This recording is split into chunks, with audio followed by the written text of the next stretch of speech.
Welcome to It Gets Better From Here podcast. I am your host, Sherille Marquez. And this week I have a very special guest I'm super excited to talk to and to introduce to you guys. Her name is Inna Shine, and she is a human design expert. And we're going to take a deep dive on what human design is and how you can use that to leverage and create the best possible life you can have. Welcome, Inna. I am so excited to have you here today. Before we jump right in, I just want to share with our community how you and I met. I was actually looking into human design just to get to know myself better in my chart. And I went down a rabbit hole like I normally do when I'm really interested in something. And so I watched probably about 30 different human design videos on YouTube, different experts. And when I came across Inna's YouTube, I binged on every single video that she had on there. Just her presence, her energy, her presentation was unlike the other 29 people, 30 people that I watched before her. So here we are with Inna. And before we get started, I just wanted to also announce that I was so impressed with my results after Inna and I had met for my business strategy, because that's what I was interested in, my business strategy and how human design, I can leverage that information, that I asked her to be a part of my signature course, She Thrives Academy, our 12-week program, which I will talk about later. So without further ado, welcome, Inna. Thank you for being here. Thank you, Cheryl, for welcoming me. And it's a huge compliment to me to hear this feedback and the fact that, you've actually watched so many videos on YouTube before you decided to get in touch with me. So thank you very much for this. It's music to my ears.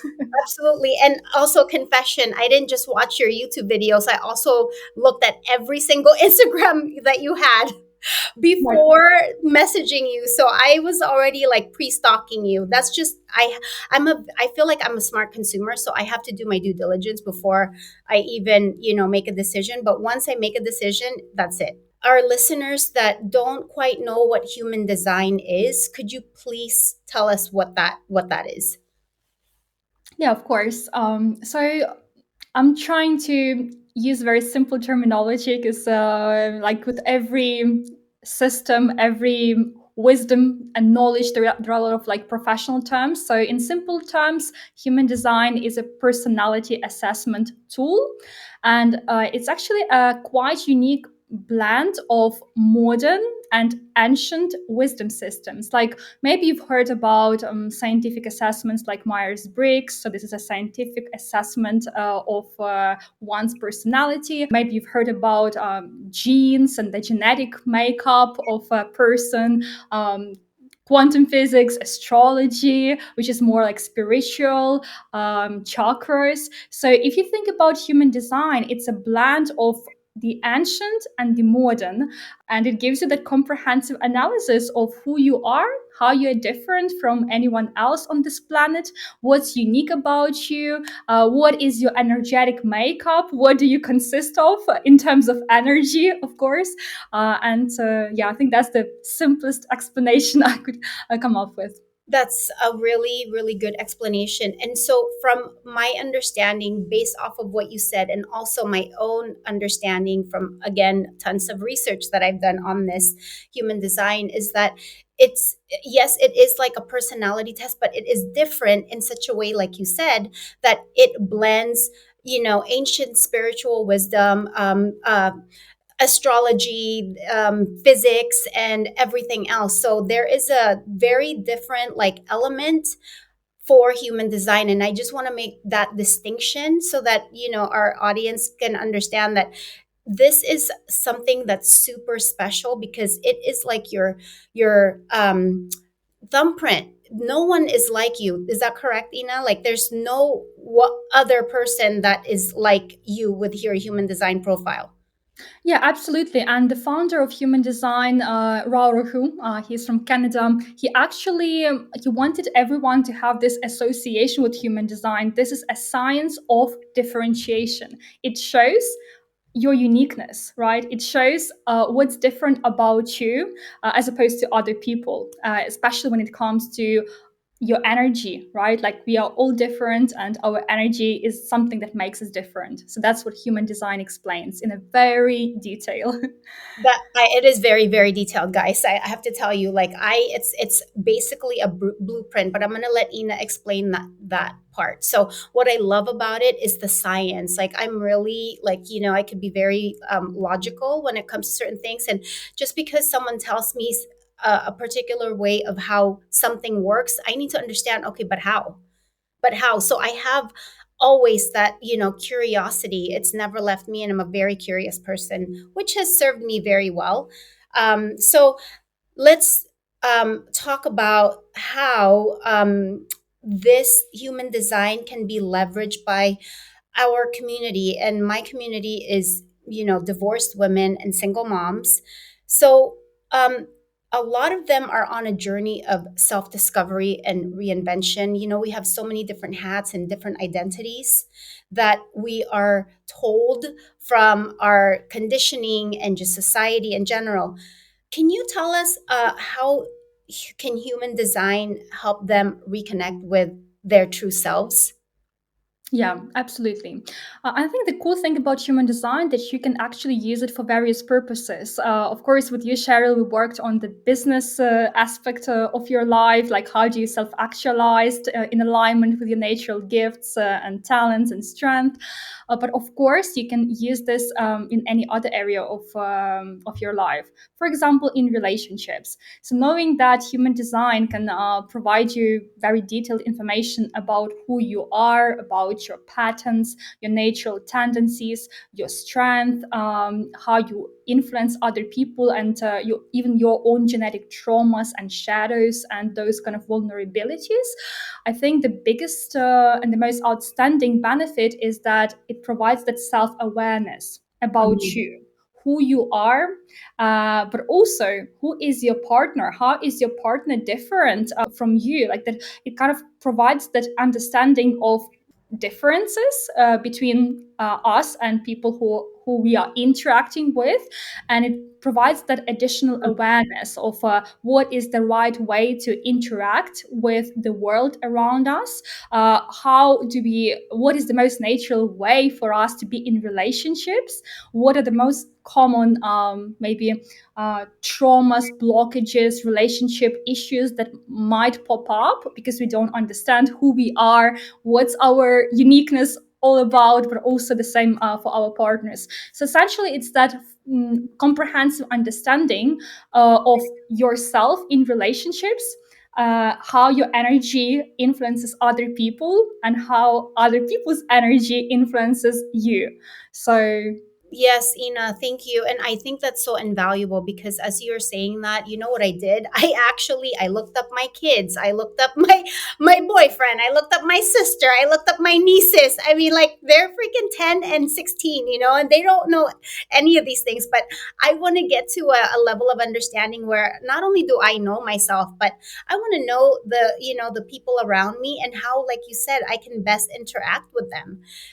Because I just think that it saves us a lot of time by knowing our weaknesses, or AKA shadows, and also our strengths and our gifts. And what I love that you said during our, strategy session is that, like, you don't really necessarily need to focus on your gifts because they're with you.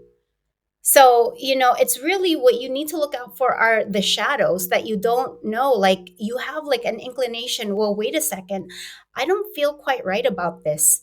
But when you are able to reference on your actual design, it's telling you, well, that's because it's X, Y, and Z. And so you're not guessing. And that's what I love about this. And I wish when I was going through my divorce, freaking lost, super lost.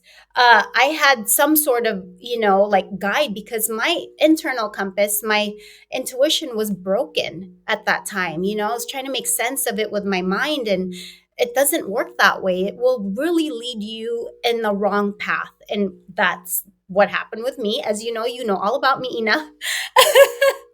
And this is so absolutely fascinating. Let me just back it up a little bit. Like, how did you get to becoming a human design expert?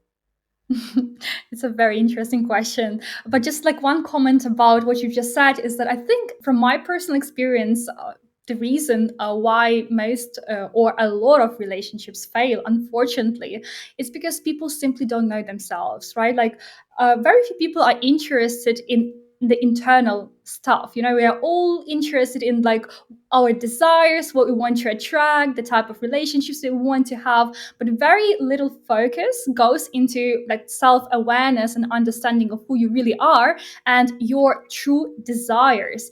What you want, is this something that you truly want, or is this conditioned by society?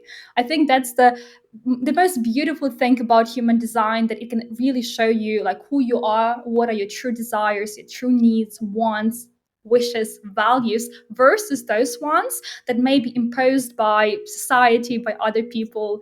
So just like a, a quick I comment about love that. this. Oh my gosh, I'm telling you, like we're I'm gonna have to have you back on, because like there is so much that we can get into, and everything that you're saying right now.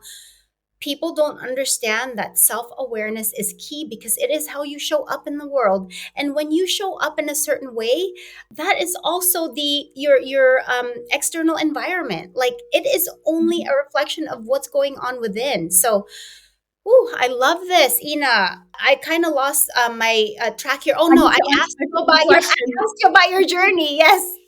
Absolutely, yes. So, I sidetracked. So, um, how did I become a human design expert? When I graduated from the university, at that point, at the age of like 25, I had a number of failed relationships, as for probably a lot of people who are listening to us. Also, I had a job, a 9 to 5 job that was not like fulfilling, and at some point, I started to question, like, is this how my life is going to look like? That boring, tedious, monotone routine 9 to 5 relationships that kind of become like you don't get a lot of joy and satisfaction from the relationship that you build, because you don't obviously know a lot of things about who you are. And I think things just become a habit. You keep on repeating the same things every day. You get into this kind of loop, and that rabbit hole when you live your life on autopilot.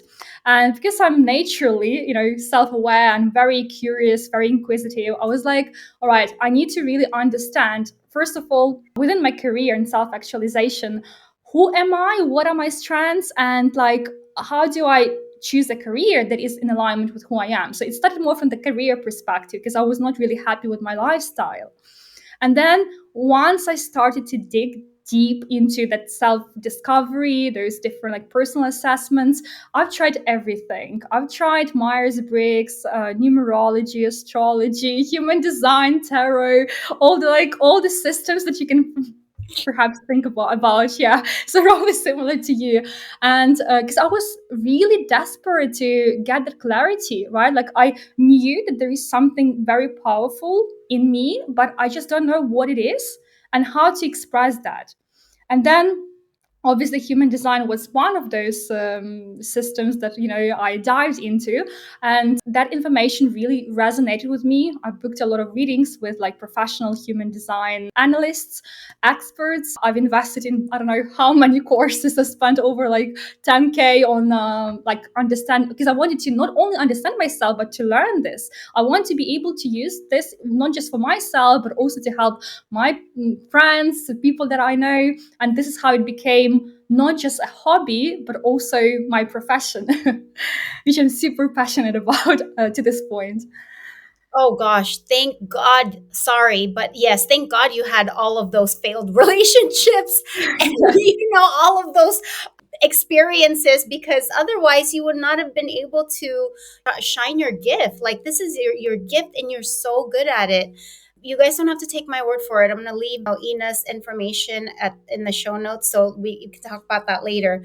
But yes, this is a really like incredible and fascinating thing that you have really stumbled upon, because guys, there is so much to human design. Oh my gosh, there's like different points. And why don't you tell us, Ina, also, like, there's isn't there like five different types, and like just give us like a quick intro to each type and what I am and what you are.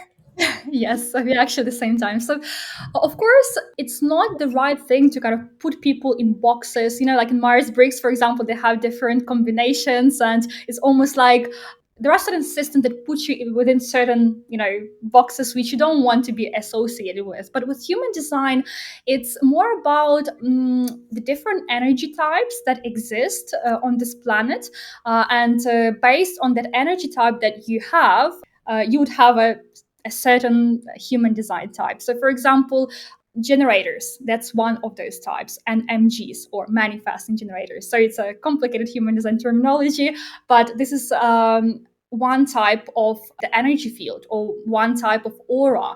And that aura is very open. Generators are usually people who would like be pulling things into their life without having to push really hard. So the most creative beings, energy type, who is here to build, work, create, and attract things into our lives. So that's one type. Another one is manifestors. Manifestors have a different type of aura. So again, the human design type is kind of defined by the aura type. So manifestors would have this closed aura, and it's actually quite opposite to generators, who would be attracting things into their life. Manifestors would make things happen. So they would be more on the proactive side. They would have to kind of sometimes even push through the wall to get what they want, the go-getters, the goal achievers, and you probably know people like that.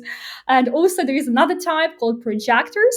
Again, the aura type is slightly different. They will have this focused projecting aura that literally looks like a projector, and their purpose, or the purpose of that aura, is to penetrate almost like other people and understand what do they want, who they are, what's specific about them, what are their true intentions, desires, wants, and wishes. And then once they know what it is, they can guide. So projectors are the guides. And finally, we have reflectors. They would have this reflecting aura that actually acts like a mirror. When you are interacting with the reflector, you can almost like recognize yourself in that person that you are interacting with. So there's different aura types. There are different personality types in very simple language. And of course, they would operate differently in a professional setting, in relationships, so in any other area of life. And you mentioned in the beginning there's a manifesting generator.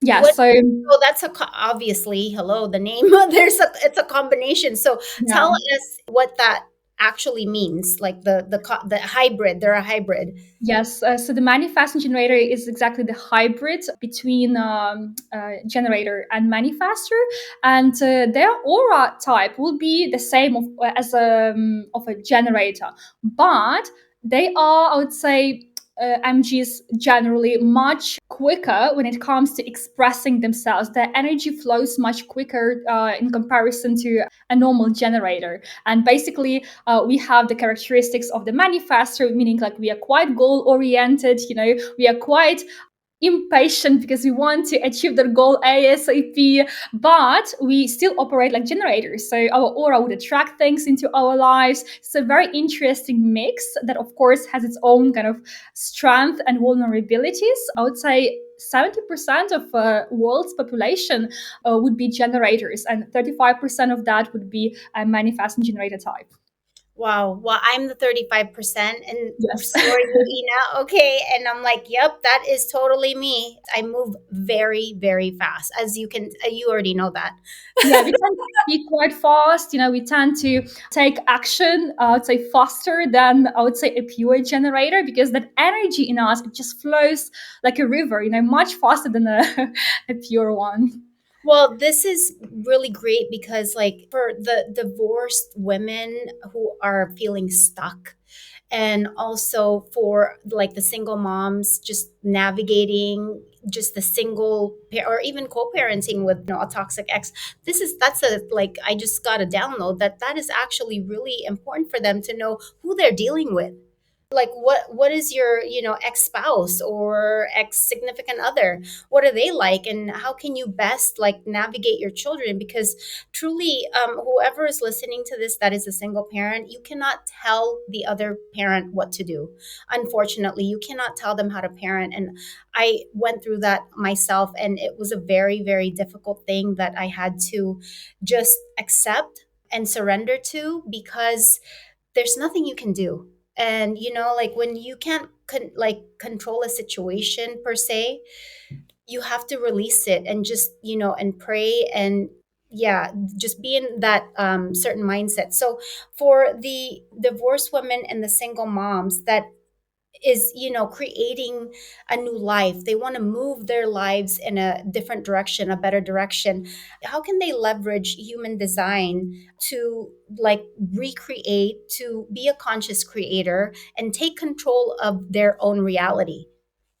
Yeah, so of course, I would definitely start with understanding your own design, right? To diving deep into your profile. And of course, you can do this like even free of charge. You can go to the internet, read about your human design type, your strategy, authority, all the kind of information that you can find about yourself.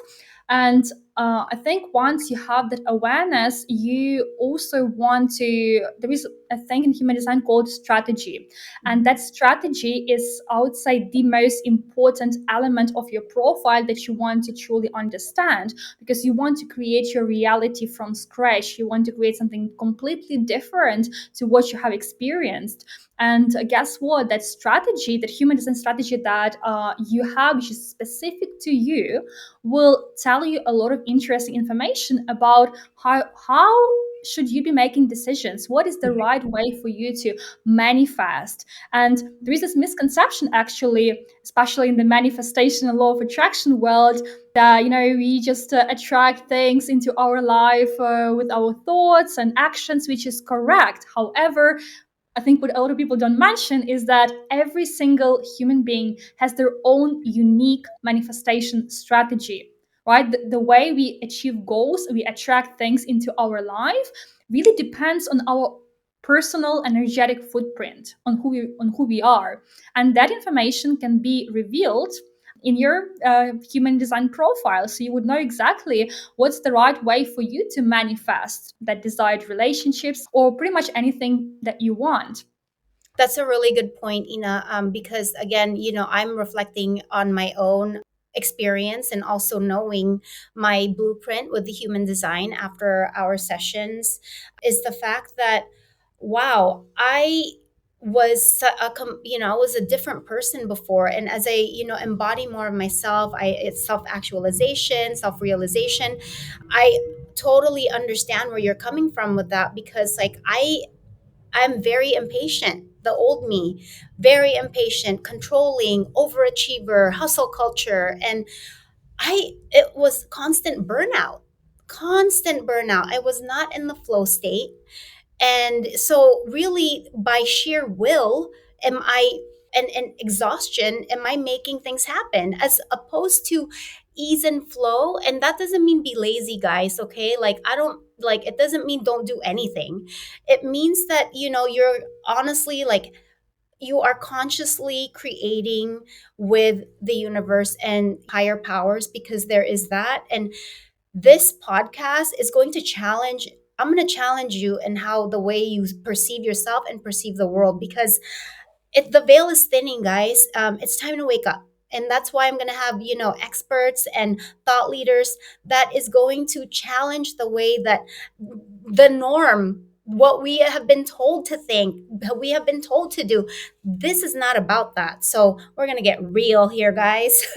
Okay, so that's amazing. And let's also like just let's talk about like some of the trauma that it's not just divorced women or single moms, but just in general, like we're all carrying trauma. We don't even know if it's from this lifetime, if it's from a past life, or it's not ours, it's our ancestors. So how can human design help us when it comes to like genetic trauma? Yeah, a very good question. I would say that the beauty of human design is that not only it can provide you a lot of insights about your strengths, areas of influence, what's great about you, but also information about who you are not, what are your vulnerabilities, what are your shadows, and what are your genetic traumas. There are specific combinations in your profile that, when you interpret them, you will exactly understand what is that trauma that you are carrying with you. And again, as back to your point, Cheryl, maybe even from previous incarnations, but also what is that reaction when that trauma is triggered. And by the way, our traumas usually get triggered by those people who are the closest to us, by our partners, by our children, by our parents. So that trauma has always been with you, and probably you know what it is on a kind of subconscious level, because that's like, why would you react, when someone triggers that and provokes that reaction. But you can get that extra additional awareness of what it is, how do you react, but what most importantly, what's the healing, That's right. how would you heal the trauma, because you can never probably get rid of this trauma like for good, but when you know what it is, you know exactly what you need to be working with. So I think that's like with any medical condition, right? Like, what you have to cure when you have the correct like Diagnosis. conclusion, yeah, exactly, from the doctor. So that's exactly the same with human design. You know exactly what you need to work on. Gosh, do you know how much time that would have cut, like in my own journey? But I mean, we're exactly where we're supposed to be. And hopefully for the listeners, like they really absorb and take this in, especially the ones who are struggling right now. And there's answers and solutions, guys. I was not even aware of this like a decade ago when I was going through my painful divorce journey. And gosh, what I would have given to have this kind of resource and information. And so that's really honestly like the point of why I started a podcast, is to offer this kind of information and also like to build a community. And the other thing too that I'm really passionate about with the podcast, it's an audio diary for my children. I'm going to get so emotional because when I'm gone, this is what they have. So, okay. Anyway, back to human design. um, that is wonderful, incredible insights, Ina. And I'm so grateful that you took the time to shed some light and to let us know that this type of like blueprint is available for us, especially the ones that are really like looking for answers. In our audience, they're really in that thick of it, like they don't know who they are. Like for me, when I was going through my journey, I didn't even know what paint color I liked because I had been just codependent. I went from my family, being with them in the Philippines, and we're very close, and then moving here to America, and yeah, again being with my family, very sheltered, having a boyfriend, then getting married. I never had an opportunity to get to know myself. So as a 36-year-old woman, divorced, single mom, not even knowing what paint I like, can you imagine the freaking journey I had and how instrumental a human design like assessment session would have provided at that time? So I just think it's wonderful. So thank you so much, Ina. But before we part ways and before we wrap up, I always like to ask my guests two questions. So the first one is, based on your experience, what's the one thing that you would do differently? If I could go back in time, I wish I could learn who I really am much earlier. I think I would have made a different career choice, I would have avoided a lot of like relationship mistakes. Probably it's not possible, right? But and I'm actually grateful for that. But I think the earlier you get to know yourself, who you are, but also who you are not, and what is conditioning, right? Like, what are the things that don't serve you? I think my life could have been much happier. I, I totally could not agree more. And that's why I pulled up my children's designs so that they can have this information. I explained it to them in a way that they could understand bits and pieces, because it's really a lot. Even for us adults, it's a lot. Like, it has to be broken down. So, but it allows me to my whole goal in life, I mean, apart from helping people here, like millions of divorced women, single moms in our audience, is to be the best mom I can be. And so leveraging that information for my children and like kind of like dripping it here and there is so helpful, like you said. So okay, that's a great answer, and I have to agree. So the second one is, again, let's go back in the time machine. And if you were to go back in time, what's the one thing that you would tell your younger self? I actually had to think about that. That's okay. uh, It's a pretty big question. yes. Well, knowing now that I'm a generator, I would have told myself that you don't have to worry that much about your future, and the fact that the world, the universe, the God take care of you no matter what. So don't live in your mind so much. Allow things to come to you, and just like you can make things happen without working hard, right? You can use the magic of your aura and attract the best relationships, the best careers, the best businesses, the best people into your life without doing the hard work, contrary to the popular belief that we have to work hard to get what we want. That's not always the case. I totally agree. I challenge that because I've experienced that myself, and you've experienced that yourself. And, like when I became conscious of how I was always at the right time, at the right place with the right people, how I was always winning things all the time. I mean, I won $1,000 from the internet 20 years ago. Like, that wasn't, what the heck? Mm. That wasn't even a thing. So, I'm just saying, like, it is so true what you're saying, Ina. And I'm so grateful for you sharing your time and your gifts with our community, because your insights are absolutely powerful. How can our community find you? All right, so I do have a YouTube channel, the place where you found me, Cheryl. So, of course, I invite everyone who is interested in human design to come to my channel. It's Inna Shine Human Design. You'll find me. I should be on top of all the kind of YouTube video results. And I don't have too much content there, but I'm just starting. So if you can support me, I would really appreciate that. Always like ask questions, and I'm so attentive and listening to everyone who is asking me to create a special video. So because my audience is not that huge, I'm super close with everyone them. So yes, it's my YouTube, the main source of information. And we'll have that in the show notes, guys. And also, we'll connect with Ina on Instagram. And you're going to see more of her because she's part of my program. And we're super excited for that. And so I'll give you more information on it. But anyway, thank you so much, Ina. I'm so excited and happy that, again, you've joined us here. And thanks for bringing your bright light. And we'll talk to you again soon. My pleasure, Cheryl. Thank you very much. Thank you.